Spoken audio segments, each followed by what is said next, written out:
بھی پیکر شجاعت ہے یا نہیں ہے؟ اور یہ کیسا شیر خدا ہے؟ بڑا بھائی گھر چھوڑنے پہ مجبور ہے، چھوٹا بھائی تلوار چلا سکتا ہے، ابو جہلوں کا سر اڑا سکتا ہے، ابو لہبوں کو فنار کر سکتا ہے، ابو سفیانوں کی چالاکیوں کا علاج کر سکتا ہے، مکے کے مشرکین کو پچھاڑے، بیت اللہ کو بتوں سے پاک کرے۔ کیا خیال ہے علی کی تلوار یہ سب کام کرا سکتی ہے یا نہیں؟ یا ہم یہ کہیں کہ اس وقت تو علی مجبور تھا، علی معذور تھا، علی شیر خدا نہ تھا، علی کو تلوار چلانے کا ڈھنگ ابھی نہیں آیا تھا، علی میدان جنگ کا ابھی سپاہی نہیں بنا تھا، ابھی تو علی بچہ تھا، ابھی تو علی نوخیز جوان تھا۔ جبکہ ہمارا ایمان ہے علی کا بچپن عام قسم کا بچپن نہیں، علی کی جوانی عام قسم کی جوانی نہیں، علی کا شباب کائنات کے شبابوں سے افضل ہے، علی کا بچپن کائنات کے بچپنوں سے افضل ہے، لیکن پھر بھی ہم دیکھ رہے ہیں شیر خدا ہے، تلوار نیام میں ہے، خاندان سفر پہ جا رہا ہے، ترک وطن ہو رہا ہے، تلوار نہیں نکلتی، پھر بھی شیر خدا ہے۔ کیا خیال ہے یہ سوال اہل سنت سے کیا جائے یا شیعہ سے؟ جی اس کا زیادہ مورد جواب دینے کے لائق اہل سنت ہیں یا شیعہ؟ بولو۔ اگرچہ کہ اہل سنت بھی علی کو شیر خدا مانتے ہیں، لیکن ان کے شیر خدا ماننے میں پھر بھی کوئی نہ کوئی جھول مول آ ہی سکتا ہے، لیکن شیعان آل محمد جیسا شیر خدا مانتے ہیں ایسا تو کوئی نہیں مانتا، ایسا ہی شیر خدا مانتے ہیں جیسا ماننا چاہیے۔ تھوڑا سا بھی اگر جھول آ جائے اس عقیدے میں تو شیعہ شیعہ نہیں رہتا۔ لیکن شیعہ سے آیا یہ سوال کرنا جائز ہے؟ کہیں مارنے نہ لگ جائیں سوال کرنے والے کو، کہیں ناراض نہ ہو جائیں کہ کیوں سوال کرتے ہو ایسا نہیں۔ دوست اگر تو سوال کو برداشت نہیں کر سکتا تو پھر تو مومن ہی نہیں، تو ابھی ایمان کی اس منزل پہ نہیں پہنچا جہاں تو سوال کو برداشت نہ کر سکے۔ سوال تو اللہ کے بارے میں بھی مسلمان سے کیا جا سکتا ہے، ایک مشرک اٹھ کر تجھ سے سوال کر سکتا ہے، ثابت کر کے اللہ واحد ہے، ہو سکتا ہے یا نہیں؟ مسلمانوں یہ سوال ہو سکتا ہے یا نہیں کہ ثابت کرو کہ اللہ ایک ہے؟ اور اگر مسلمان مقابلے میں تھپڑ مارنا شروع کر دے، تو کون ہے اللہ کے ایک ہونے پہ سوال کرنے والا، وہ تھپڑ کھا کے کہے گا بس ثابت ہوا کہ تیرا عقیدہ باطل ہے۔ کیوں؟ اس لیے کہ جواب نہ دینا اور تھپڑ برسانا یہ اس شخص کا کام ہے جس کے پاس اپنے مذہب اور اپنے دین کی کوئی دلیل نہ ہو۔ یہ بزدل کا طریقہ کار ہے، یہ باطل پرست کا طریقہ کار ہے۔ یہ جو تیرے سامنے تلواریں لے کے نکلے ہوئے ہیں اور تجھے کبھی فائرنگ کا شکار کرتے ہیں اور کبھی تیری مسجدوں کو رنگین کرتے ہیں اور کبھی تیری امام بارگاہوں کو خون آلود کرتے ہیں اور کبھی خودکش بمبار بن کے تیرے گھروں کو تباہ کرنے اور تیری عبادت گاہوں کو رنگین کرنے کی کوشش میں مصروف ہے، یہ دلیل ہے۔ اگر جواب ہوتا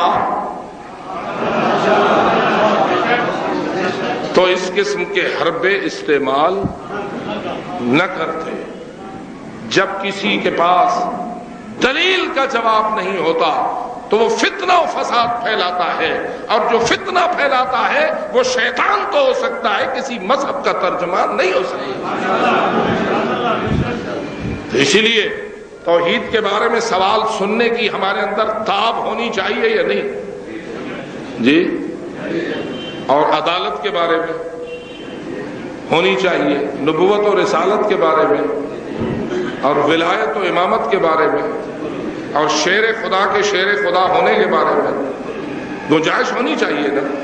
اور ان مجالس کا اصل ہدف یہ ہے کہ تجھے آمادہ کیا جائے، تیار کیا جائے، تیرے اندر وہ نور بھرا جائے کہ جس کے ساتھ تو ہر تاریکی کو کافور کر سکے اور تو ہر سوال کا جواب دے سکے. تو یہ سوال ہے کہ علی تو اس وقت بھی شیر خدا تھے لیکن تلوار نیام سے باہر نہیں نکلے. تو اس کا جواب یہ ہے شیر خدا ہونے کی نشانی یہ نہیں ہے کہ وہ ہمیشہ تلوار نکال کے لڑ رہا ہو.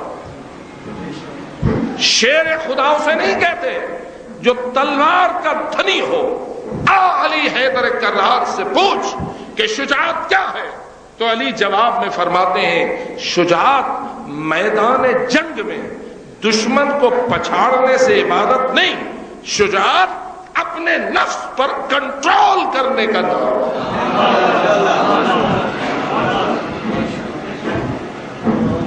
شجاعت کا معنی کیا ہے؟ اپنے اوپر کنٹرول کرنا. جو اپنے نفس کے مقابلے میں شکست کھائے اور دوسروں پہ تلواریں چلائے وہ بہادر ہے یا بزدل؟ پتہ نہیں میری گل سمجھینے کہ نہیں سمجھے دے بھائی. جو اپنے نفس امارہ کے مقابلے میں کیا کھائے؟ شکست کھائے.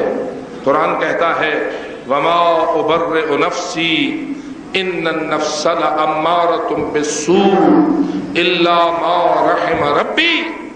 میں کیسے اپنے نفس کو آزاد چھوڑ سکتا ہوں؟ اس لیے کہ نفس تو سب سے زیادہ برائیوں کا امر کرنے والی چیز ہے، اور نہیں کوئی بھی نفس امارہ بالسوء ہونے سے بچ سکتا الا ما رحم ربی، مگر کوئی نفس اس امارہ ہونے کا مقابلہ کرتا ہے کہ جس پر میرے رب کا رحم ہوتا ہے. تو کیا خیال ہے ہمارا نفس ہمیں عام طور پر نیکیوں کی طرف بلاتا ہے یا برائیوں کی طرف؟ جی سر آپ نے اپنے بارے میں فرمائیے، برائی کرنا آسان ہے یا نیکی کرنا؟ اپنے نفس کے تقاضوں کے مد نظر برائی کی طرف جانا آسان ہے یا نیکی کی طرف جانا؟ جی پتہ نہیں. میرے خیال میں یہ سوال آپ کے لیے خاصا مشکل ہو گیا ہے. میں پوچھتا ہوں اگر نمازوں کی پوچھ گچھ نہ ہو تو ہم نمازی بنیں گے؟ جی اگر یہ اعلان ہو جائے قیامت کے دن آپ سے نمازوں کی کوئی پوچھ گچھ نہیں ہوگی، جی تو پھر ہم نمازی ہوں گے؟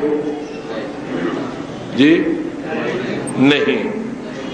اور اگر یہ کہا جائے کہ سینما دیکھنے کی کوئی پوچھ گچھ نہیں ہوگی،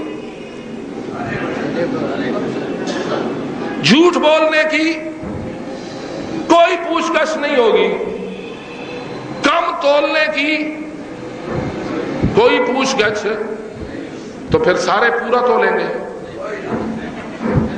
پتہ نہیں میری باتیں آپ کو سمجھ آ رہی ہیں یا نہیں؟ یہ جو تیرے منبر پہ آ کے کوئی کہتا ہے مار نعرہ حیدری بس جنت تجھ پہ واجب ہے، کوئی دیگر نیکیوں برائیوں والی بات کی ضرورت، تو اس کا نتیجہ کیا یہی نکلا ہے یا نہیں کہ لوگ نعرہ حیدری مار کر جنت پہنچ چکے ہوئے ہیں؟ اور نتیجتاً ہمارے ماضی میں تو ہم نے اپنی آنکھوں سے دیکھا ہے مسجدیں اتنی آباد نہ تھیں، لوگوں کے کردار میں اتنی نورانیت ظاہریہ موجود نہ